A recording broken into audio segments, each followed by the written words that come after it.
শাহবাগী বন্ধু এসেছে ভূমিকম্পতে পর্দা ফরজ নাকি যান বাঁচানো ফরজ এটা নিয়ে।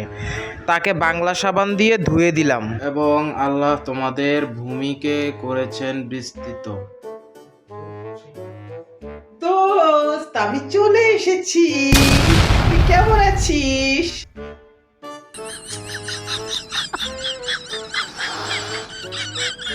তোরে আমার বাসার ঠিকানা দিছে কে? তোর ঠিকানা তো আমি ৭টার থেকে নিয়েছি। যাই হোক, বল কেমন আছিস? সাত্তারে দিছে ঠিকানা। সাত্তারে আমি তুই আমাকে দেখে খুশি হোসনি? না তোর চেহারাটা এমন মলিন কেন? খুশি হয়েছি। বয় হেনে কি অবস্থা বল। জানিস দোস্ত, কালকে ভূমিকম্প হয়েছে। এত মেয়ে যে জামাত করে এটা তো আমি জানতামই না। হ্যাঁ, খালি জামাত মানে কিছু একটা হইলে পাত দিল জামাতের দোষ। হ্যাঁ, সব মেয়েরা জামাত করে। তুই ভাব, জান বাঁচানো ফরজ নাকি ওড়না নেওয়া ফরজ বলতো? জান ফরজ নাকি পর্দা পর্দা করা ফরজ? জামাত করে না। শুন, এটা মুসলিম কান্ট্রি, ঠিক আছে? এখানে ওড়নাটা এটা একটা পর্দার একটা বেসিক নিডস। এটা সবচেয়ে নিম্ন মানে একদম বেসিক। এটা আপা যাওয়ার পরে শুধু নারীদেরকে বাসায় রাখা। নারীদেরকেও সাম্প্রদায়িকতা শেখানো হচ্ছে। এত নারী যে জামাত করে আমি তো জানতামই না। জামাত করা লাগে না চান্দু। তোমরা তো হাসিনার লোক, তোমরা তো এইগুলি মানে কি আর কমু, এইগুলি তো কইবা তোমরা। জান ফরজ নাকি পর্দা করা ফরজ? দুইটাই ফরজ। যান বাঁচানো ফরজ, পর্দা করাও ফরজ। কি বলছিস তুই?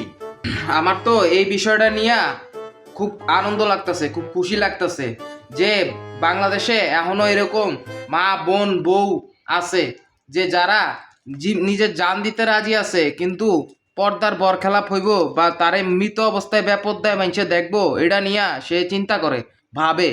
আমি তো সেটা নিয়ে আল্লাহর কাছে শুক্রিয়া জানাই যে এই কারণে এরকম ফরেজগার মা বোন আছে দেখাই এখন আল্লাহ এত বড় আজাব দিয়ে আমগরে ধ্বংস করে না, বুঝছস?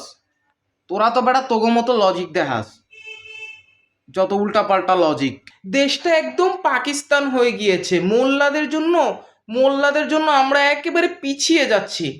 যেই সমস্ত মেয়েরা পর্দা করে না তাদের হিসাব তো আলাদা। তাদেরকে নসিহত করবে তাদের বাবা মা ভাই বোন। এরা 11 তো মোল্লা সাবরা যাইয়া জোর কইরা বোরকা পরাইব না, এটা তো তাকে কাজ না এবং তাদের অধিকারও নাই। এটা তাদের জবাব তাদেরকে দিবে। এটা তাদের সম্পূর্ণ ব্যক্তিগত অপিনিয়ন, ব্যক্তিগত স্বাধীনতা।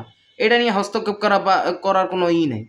কিন্তু এটা অন্যটা তো বেসিক নিডস। তুই জানস যারা যারা একেবারে কঠিন পর্দা করে, যারা হাত মোজা পা মোজা নিকাব খিমার এইসব পরে, ওরা চূড়ান্ত মুহূর্ত এইসব খুঁজে, হিজাব নিকাব এগুলাও খুঁজে। তুই সেটা বল আগে, কিরকম দেখেছিস?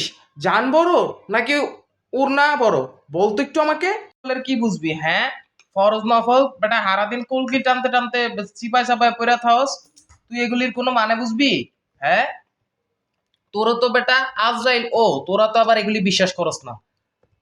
তোমার দেহ যখন প্রাণ ত্যাগ, রুহুটা যখন দেহ ত্যাগ করবে, তখনও তুমি বলবা দুইটা কলকিতে টান দেই, তারপরে তুমি আমাকে ছেড়ে চলে। তুই আমাকে এভাবে বলতে পারিস না।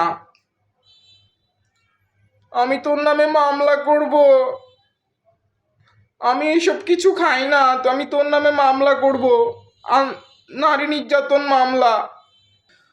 তুই গোসল করস না কয়দিন? গায়ে তো একদম বিশ্রী গন্ধ হইতাছে। দূরে গিয়া বা চালা তোগুল লিগা কোনোখানে শান্তি নাই। মেট্রো রেলে উঠা শান্তি নাই, রাস্তাঘাটে আইটা শান্তি নাই। ওফ, কি যন্ত্রণা! কি বলিস? আমি তো মাসে 2 বার শাওয়ার নেই। তা তো কি সুন্দর মাজি, দেখ। দূরে গিয়া বা এই যে আমাকে দেখ, আমি কত লাস্যময়ী। আমাকে দেখ একটু। লাস্যময়ী গন্ধে বাঁচি না। তোরা দেখা জানস আমার ডিপার্টমেন্টের 15 জনে বমি করছে, জানস এই খবর? দাঁত মাজস না, দাঁত গিলি হলুদ হয়ে গেছে। আমি সপ্তাহে 2 বার দাঁত মাজি। কি বলিস? এগুলি দিয়ে আচ্ছা তুই ধর টয়লেটে গোসল করতেছস নেংটু ইয়া, ঠিক আছে? এখন ওই মুহূর্তে ভূমিকম্প হয়েছে, তুই কি করবি? my god. হ্যাঁ, আমি ওই অবস্থায় নেমে যাবো, কিন্তু এই যে এইটাই এই নারী গো সম্ভ্রম হইছে, নারী গো অলঙ্কার। আমাদের আমাদের আপাই ভালো My ছিল। god. হ্যাঁ, আপা তো ভালো থাকবোই। তোরা তো পারলে তাসলিমা নাসরিন এখন প্রধানমন্ত্রী বানায় দেস ভারত থেকে আইনা। আমি তো করে চিনি না। থাক, তুই তুই তুই একদম পচা হয়ে গেছিস। তুই কোন কোন দলে যোগ দিয়েছিস বলতো একটু আমাকে। তুই কি গঙ্গি? তুই কি গঙ্গি দলে যোগ দিয়েছিস?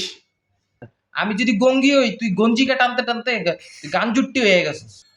কি বলিস? আমার কি এই জন্য চোখ কালো হয়েছে? আমি চোখে কাজল দিয়েছি সেই জন্য কালো হয়েছে। তুই অনেক সাম্প্রদায়িক, তুই অনেক পচা। আমাদের আমাদের আপাই ভালো ছিল। তোর বাসায় আর আসবো না। বাবারে বুঝছি, তুই আগে বন্ধু ছিলি, এখন এখন বন্ধু টন্ধু না, এটা বুঝার চেষ্টা কর। তোরে নিলে কোনো জায়গায় মান ইজ্জত থাকে না, সেই জন্য তুই ফ্রেন্ড সার্কেল থেকে আউট। বুঝা গেছে? হ্যাঁ, বুঝছো সোনা পাখি, বুঝছো তুমি? আমি আর আসবো না, তোর সাথে আমি রাগ করলাম। আড়ি আড়ি আড়ি। তোর এখন নাম কি? আগে না, আগে ছিল নাম সানোয়ার হোসেন।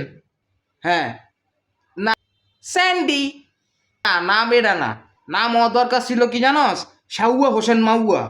নাম হওয়া দরকার ছিল এইটা, বুঝছস? ভুল করে এই নামটা রাখছস, নামটা পাল্টায়া এটা রাখিস, ঠিক আছে? তুই আমাকে এভাবে অপমান করতে পারিস না। নারী হবে স্বাধীন চেতা।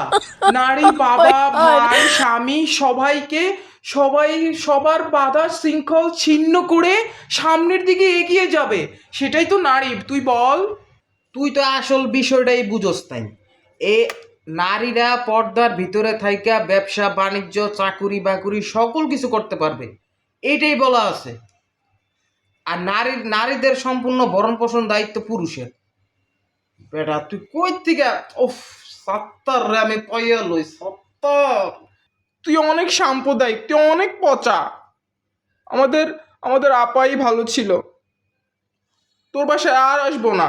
আমি কিন্তু এখন কান্না করব। হ তুই কান কান কান, তুই কান, তুই যা মন চায় তা কর। আমি তোর নামে মামলা করব। আচ্ছা, মামলা করিস, ঠিক আছে, যা তো যা, প্লিজ। মাপ চাই, মাপ চাই, তুই যা তো ভাই, যা যা প্লিজ। আমি আর আসবো না, তোর সাথে আমি রাগ করলাম। আড়ি আড়ি আড়ি।